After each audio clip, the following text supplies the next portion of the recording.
RE2, we're back, we're talking some FF7, we're talking some Remake, some Rebirth, a little bit of Part 3 as well. We got a couple of bits of information coming from the boys over at Shinra Arch.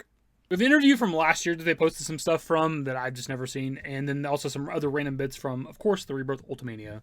With their boy Kitase talking about character fates in the original versus the Remake project. Also the Feather, if you guys remember that from like the Rebirth teaser we got years ago, that's at like the beginning of Rebirth with Zack. That white feather, he talks about that a little bit. And also talks about how Part 3 is like probably because of his age, like his last like FF7 project that he's going to be like a big part of. But also maybe there'll be like other FF7 projects in the future, which is a little interesting. So let's just hop into it. FF7 Rebirth producer Yoshinori Kitase says that they consider the original story to be the fate of the characters. The question of how the protagonists will fight against that fate and how they'll face it is a new theme unique to the Remake series. And this is definitely something we've heard a lot, obviously, over the years at this point. They kind of contradict themselves sometimes. More often than not, they do talk about it being like the OG story and not straying too far from that. But there's other times where they do talk about, breaking from destiny, and then right here, fighting against their fate. And at least as of right now, outside of like maybe the character of Zack, who's like seems to be fighting death potentially, right? We don't really have anybody like fighting their destiny or their fate because everything's kind of playing out normal. Maybe things can be very, very different in the third game, but 2 games into the trilogy, pretty much status quo for FF7. Like when it came to Remake, we obviously had that insane ending where we fought the Whisper Harbinger, and as far as we're told, at least to our characters, we pretty much defeated the physical fucking embodiment of Destiny, the people that are keeping Destiny in line and stuff like that, right? And then there was no payoff to that in the second game, like that I can think of really, outside of maybe the Zack shit, which there again could be a big payoff to that in the third game. The third game's kind of where it's all like kind of focused on it now because 2 games in, the Define Destiny, Define Fate shit hasn't really paid off. Which I've certainly voiced my opinion on that over the years at this point. That I've wanted more new stuff when it comes to FF7 Remake project. We definitely got that to a certain degree with them expanding shit and kind of remixing the story a bit. But like I was expecting more, not necessarily sequel stuff, even though I was there for that. I'm not against that idea. Just wanted more off of like we defeated fucking the things holding Destiny in place, and then we just played FF7, the rest of FF7 Disc 1. With Rebirth, right? Which isn't bad. That's part of what I wanted from the Remake project. It's FF7, but better looking. But I just wanted more from that little story beat. And then, like, obviously, like, the Whispers are there, but they're kind of not there. They're not as important as they were in the first game. We're not seeing them as much. And I don't know. Like, it's really going to be interesting to see what they do with the third game, how they kind of conclude what they started with Remake. Asked about the White Feather at the start, Nomura says perhaps it's hinting at something. Here, Nomura is making a pun with the Japanese word onji, which means hint or implication in either the first half of Angel's name or the English word for angel. Or both. So yeah, the White Feather is something we definitely talked about a handful of times back in like 2022 when this trailer came out. Because it's very interesting because you go back to like Remake prior to this, of course. I think we only ever see Black Feathers, right? And something in regards to Sephiroth. Potentially could be Genesis, even though we never see Genesis. Regardless, we talk about this White Feather a lot because it was either hints at Angel, who does have like white feathers and a wing and stuff in Crisis Core, or potentially a hint towards Zack being dead, because we do see like white feathers and feathers raining on him and shit at the end of Crisis Core, so maybe that's why it's falling in this like scene within the trailer at the beginning of Rebirth. Kind of like a subtle hint, or maybe on the nose hint, depending on how you want to look at it, that he's like dead, or what we know to be now because of Rebirth being out within these like live stream worlds, right? So again, dead, alive, whatever you want to call it, it's very, very vague when it comes to FF7, when it comes to Final Fantasy a lot of times. What is death really, right? Also want to cover this a bit because back when that trailer came out, we kind of talked about it, I think probably a few times, but the feather that's falling in like the later half of the trailer, as it's falling, it eventually takes the shape of the Buster Sword. Like very, very distinctly taking the shape of the Buster Sword, at least in my opinion. I know when I did videos about this, almost 3 years ago at this point, a lot of people did write it off thinking it was like reaching, but it's like, come on. Like how they can make this thing take any goddamn shape. They had to program it to make this shape right here, right?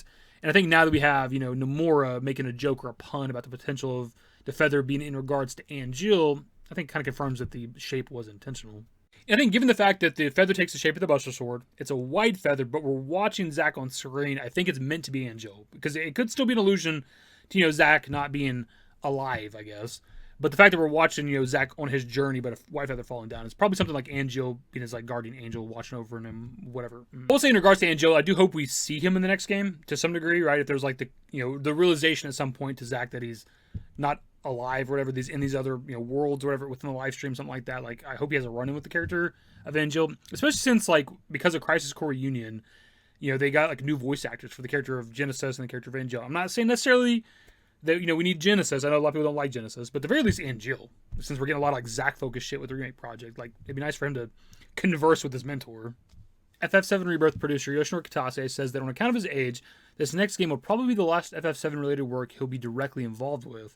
Of course, there's always a chance the world of FF7 will continue on in the future, but for now, this is the end of it. So yeah, Kitase not being a major part of like an FF7 project in the future will be kind of weird, because like he's been a major part of the games that we've all played, right? Like in terms of like some of the best Final Fantasies out there, he's been a major part of it. He was a director on 6, 7, 8, and 10. He's a chief director on 10, right?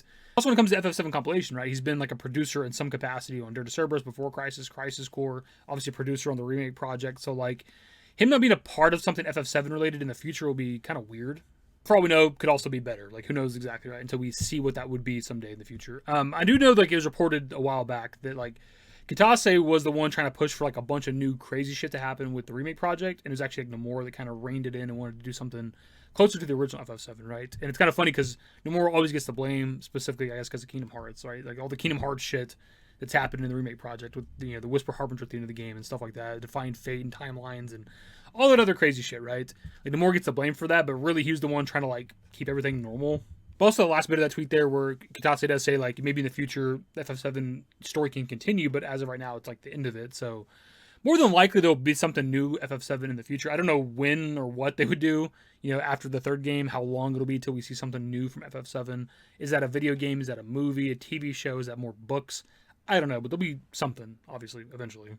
And the second part of the tweet says, with that in mind, he hopes Cloud and all the other characters will finally find happiness. He says that though they won't know how the story ends until it's actually finished, he's personally wishing that it will conclude without any unresolved feelings remaining. So that quote's a little bit weird to me, just because I don't know how we can have, like, no unresolved feelings, like a conclusive ending, a happy ending for the characters, and whatever, if we're just going into the compilation, right? Like, we've been told countless times, I feel like I've brought this up in the last, like, several FF7 videos, but we've been told, by the devs themselves so many damn times that, the ending will link up to Advent Children. That's what I think is what they said more like verbatim. And it's like, how does that happen? How do we get a happy ending, a conclusive ending with a third game if we're just doing that shit again eventually? Like, no matter how good or happy of an ending we might get with the third game, we just know it leads into Advent Children, which is just depressed emo Cloud, which is just like the worst version of Cloud in a lot of ways, right? He obviously overcomes that by the end of the movie. We defeat Sephiroth again and so on and so forth, but he's never fully defeated. He'll never be a memory, right? He's attached to Cloud, Livestream Black. It's like, that's part of why, like, I was in the camp of, like, wanting a sequel, because I would, as much as I don't mind them milking this cow, I love me some FF7, keep giving me shit for FF7. A sequel kind of game, a sequel-esque game would have allowed us to defeat Sephiroth permanently, which would have been nice, give us a conclusive ending to FF7, and we can't really do that if we're leading into Advent Children. It kind of depends, though, because a lot of people do latch on to, like, the linking up to Advent Children stuff. But we do have, like, multiple worlds and shit. This cat is ridiculous. And it's possible that, like, one of the worlds within the live stream is the one that links up to Advent Children, and not necessarily, like, the game that we're playing is what links up to Advent Children. That's something that could happen. With the potential of, like, infinite worlds in the live stream, like, technically every outcome is possible. There could be a world out there where there is no Sephiroth, potentially, right? There's a world where Zack's alive, where Aerith's alive, where we don't go to Advent Children, where we do go to Advent Children, right? Like, the possibilities are technically infinite. It's necessarily going to happen, right? That's just like an idea that's out there that I feel like not enough people like talk about or discuss, is the possibility of, these infinite worlds and shit. And also, like, for all we know, our group is inside one of these, like, live stream worlds, right? What dictates the different worlds? The fucking stamp logos, right? And there's a stamp logo in our world, the world we're journeying in, the Beagle logo, right? So who's to say we're not in one of these live stream worlds too? Those are conversations for a different video. That's a video. Subscribe to the channel if you guys are new. Just number in the description below. Follow me through _YT. That's it. Bye. Also, really quickly, we missed it by like a day or whatever, but Remake came out like 5 years ago, which also was announced almost 10 years ago, right? A handful of months from now, it'll be 10 years old when the announcement happened. Insane to think about. Some of you have been here since, Remake came out. Some of you have joined along the journey up to Rebirth and beyond. Some of you have been here even before the Remake project, back when I used to do other content. But regardless of how long you've been here, I appreciate the support on the channel, right? Obviously, without this, as a content creator, without viewers, people watching, liking, commenting, there's nothing here. I can make the videos, I can cover all the news, the info, whatever. Doesn't matter. Nobody's watching the goddamn shit, so I appreciate it. I don't say it enough in videos. I made a community post not too long ago about this, but I figured I'd say it in the video too. We've been here talking about FF7 Remake since literally 2015, since the E3 announcement, and we're just waiting for the third game. It's kind of insane that it's almost here. We're still some years out from it, but we're almost there. Used to care what people thought. but now I care more, and nobody out here's got it figured out. So therefore, I've lost all hope of a happy ending, depending on whether or not it's worth it. So insecure, no one's perfect. We spend it with no shame. We blow that like Coltrane. We in here like Rogaine or leave it like Cobain.